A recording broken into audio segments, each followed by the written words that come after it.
Merhaba değerli izleyicilerimiz. Gerek ana vatanımız Türkiye'mizden gerekse de dünyanın pek çok noktasından bizi izleyen herkese sağlıklı ve mutlu günler diliyorum. Yayınımıza hoş geldiniz. Kıymetli izleyicilerimiz, Almanya'da ırkçılık maalesef çok hızlı bir şekilde yükseliyor. AfD denilen ırkçı söylemleriyle, göçmen düşmanı politikalarıyla bilinen bu parti yapılan son seçimde oylarını çok ciddi oranda arttırdı. Saksonya'da ve Türingen'de bu artış Almanya'da yaşayan göçmenleri de adeta tedirgin etti. Bakın Türingen'deki sonuçlara göre AfD %32.8 oy oranıyla birinci parti oldu. CDU %23.6 ile ikinci parti, BSV %15.8 ile üçüncü parti, Sol Parti %13.1 ile dördüncü parti oldu. SPD'nin %6.1, Yeşillerin %3.2 gibi çok düşük sonuçlar alması da dikkat çekti. Yine Saksonya'ya bakıyoruz. Saksonya'ya baktığımızda CDU %31.9 oy oranıyla birinci olurken AfD %1 bile değil, hemen CDU'nun ensesinde %30.6 oy oranıyla ikinci parti oldu.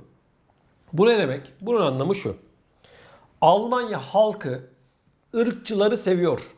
Almanya halkının geninde olan bu ırkçılık hortlamış vaziyette. Özellikle pandemi sonrasında, koronavirüs sonrasında Almanya'da ırkçı olayların, ırkçı söylemlerin daha da arttığını gözlemliyoruz.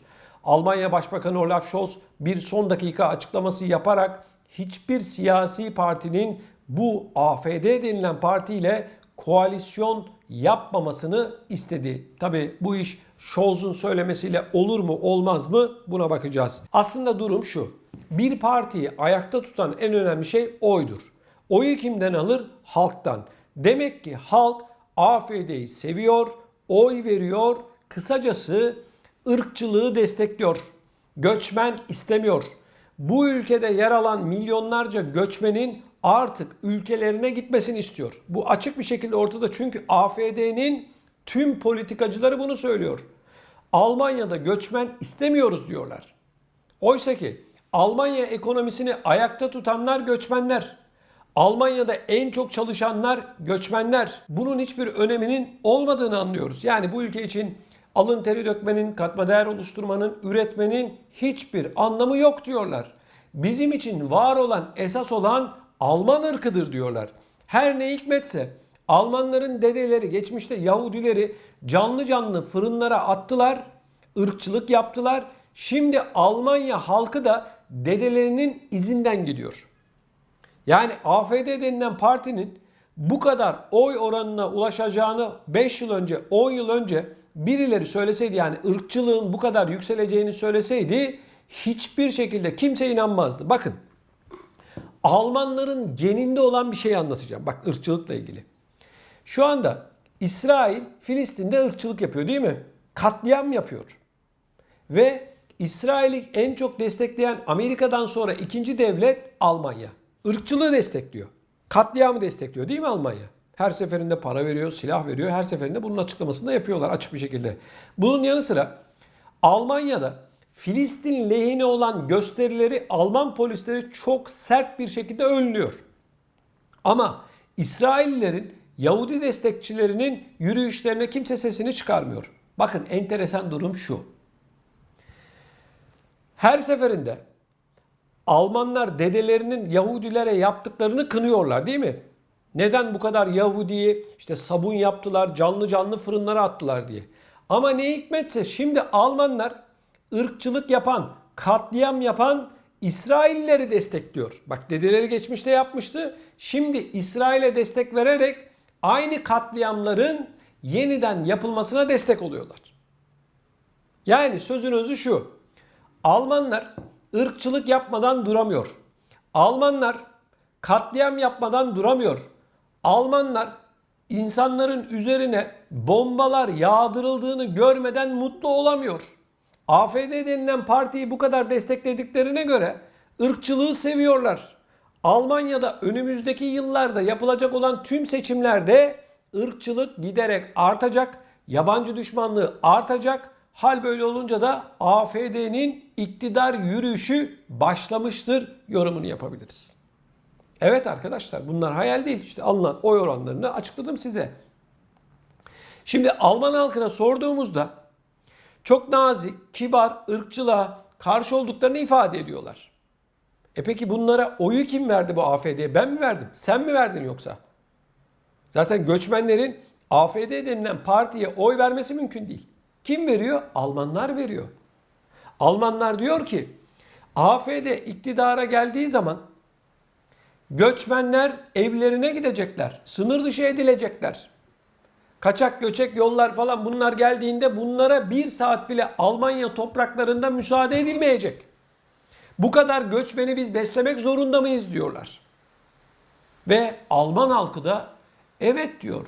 Bu AfD doğruları söylüyor. Ben göçmen istemiyorum diyor.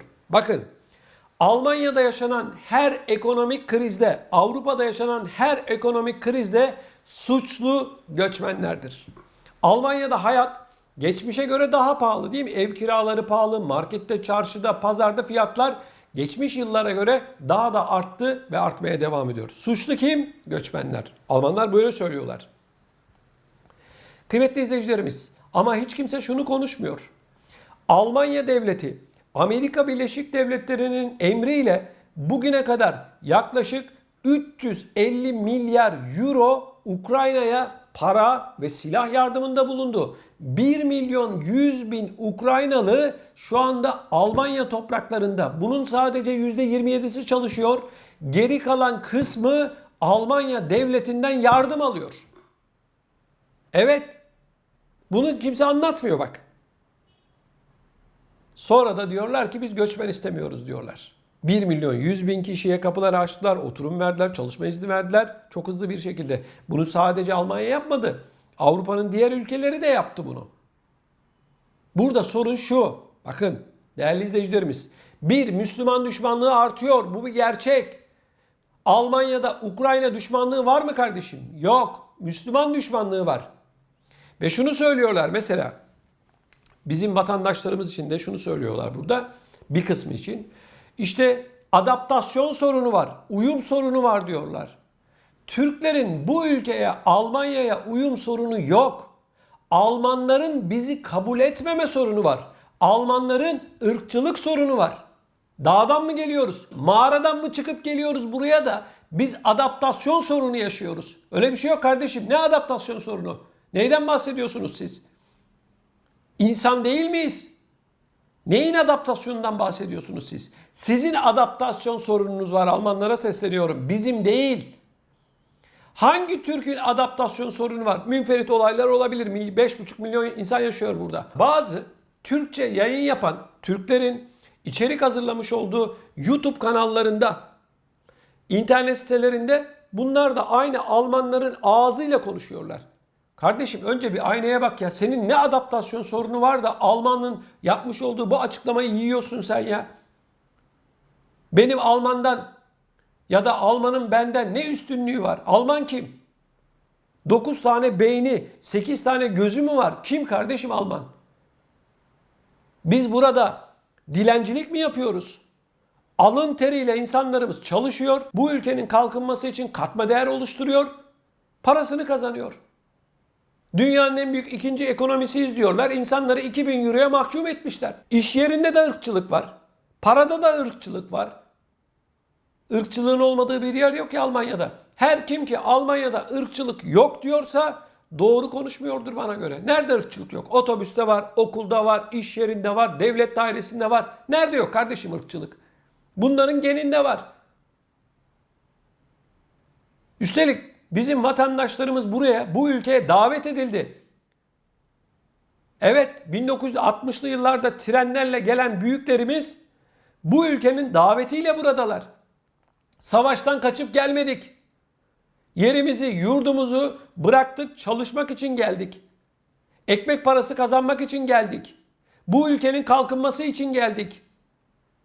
Evet, biz Suriyeli değiliz. Ukrayna'da değiliz. Türkleri karıştırıyorlar bunlarla.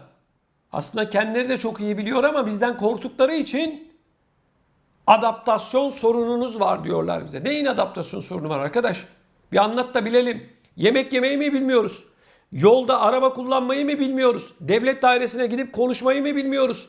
Doktorumuz mu yok? Mühendisimiz mi yok? Neyimiz yok bizim bu ülkede ya? Bir Alman neyi yapıyorsa biz fazlasını yapıyoruz, daha çok çalışıyoruz. Neden bizi kabul etmiyorsunuz? Arkadaşlar, bu kabullenememe AFD'nin almış olduğu oy oranıyla bir kez daha ortaya çıktı. Yüzümüze gülerler, arkamızdan Türkler, göçmenler ülkelerine gitsinler derler. Bu oy sonuçları bunu gösteriyor. AFD'nin neyi var kardeşim? Hangi siyasi politikasını biliyorsunuz? Irkçılıktan başka hiçbir şey yok. Hiçbir şey yok. Buna oy veriyorlar Almanlar. Evet. Evet değerli izleyicilerimiz, bu konuyla ilgili olarak sizler neler düşünüyorsunuz çok merak ediyorum. Lütfen videomuzun altında bulunan yorum bölümüne sizler de görüşlerinizi yazarak bizimle paylaşın. Gerek ana vatanımız Türkiye'mizden gerekse de beni dünyanın pek çok noktasından izleyen herkese sağlıklı ve mutlu günler diliyorum. Hoşça kalın.